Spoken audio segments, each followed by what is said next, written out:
J'écoutais hier sur BFM TV une émission économique et je crains qu'on mélange deux choses, l'économie et la fiscalité. Alors hier, il y avait des gens qui discutaient, on a l'impression que c'était des fiscalistes. Ils disaient voilà, il faut le plein emploi parce que quand il y a le plein emploi, eh bien ça fait rentrer de l'argent. Belle affaire. Alors voilà, donc plein emploi, sans se préoccuper de problèmes de productivité, parce que plein emploi et productivité, ce sont deux choses complètement différentes. Contrairement à ce qu'on peut croire, moins il y a de productivité, plus il y aura de plein emploi, parce qu'on va avoir besoin de plus en plus de gens faire le même travail qu'avec moins de gens. Et actuellement, c'est en train de se retourner, puisqu'on s'aperçoit qu'on peut faire le même travail avec moins de gens qu'avec plus de gens. Mais la grande question, c'est de savoir qu'est-ce qu'on fait avec ces gens qu'on n'emploie pas. C'est le grand problème, c'est un problème de déontologie politique, et les partis politiques n'ont pas résolu le problème. Ils l'ont résolu de manière un petit peu comme ça empirique, de par voie détournée. Mais quand on commence à nous dire il faut employer le maximum de gens pour que le système fiscal fonctionne et qu'il n'y ait pas trop de déficit, etc., c'est une grosse plaisanterie. C'est une imposture. De la même façon que le suffrage universel aussi, c'est aussi une forme d'imposture pour d'autres raisons, parce que le suffrage universel va déterminer une légitimité. Alors, légitimité quantitative ou légitimité qualitative, légitimité fiscale ou légitimité économique. Voilà, on est toujours entre deux conceptions qui s'opposent, mais ça n'est jamais dit clairement.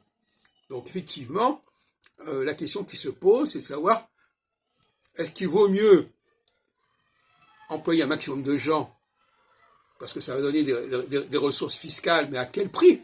Au prix de gens qui vont faire n'importe quoi.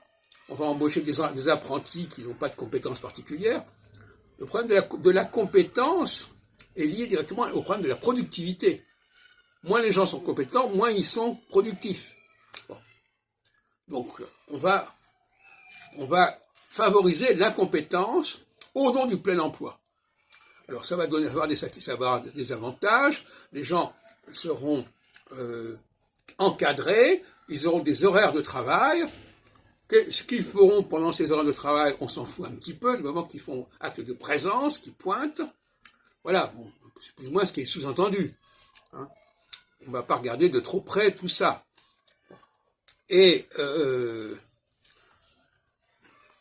la grande question, c'est de savoir que fait-on des gens à qui on ne donne pas un emploi, hein, parce qu'ils n'ont pas la compétence voulue.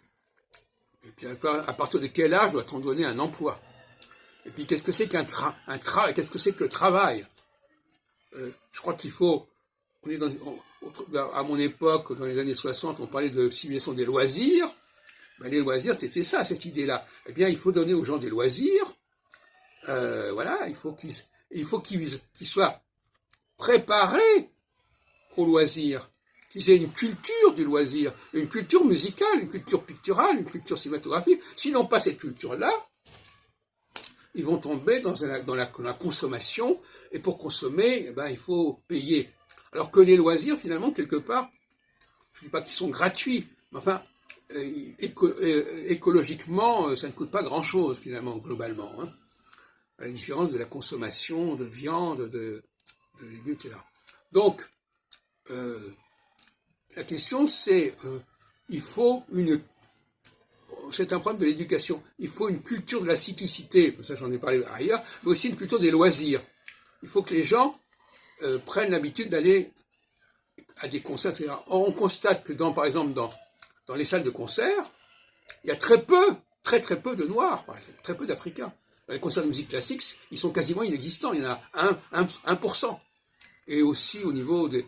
Bon, enfin, donc il y a là quelque chose qui fait que l'école devrait préparer, contrairement à ce qu'on peut croire, non pas seulement à la vie professionnelle, mais préparer à la vie des loisirs. Hein, parce que c'est à ce moment-là que les gens ne vont pas être pénalisés parce qu'ils n'ont pas d'emploi.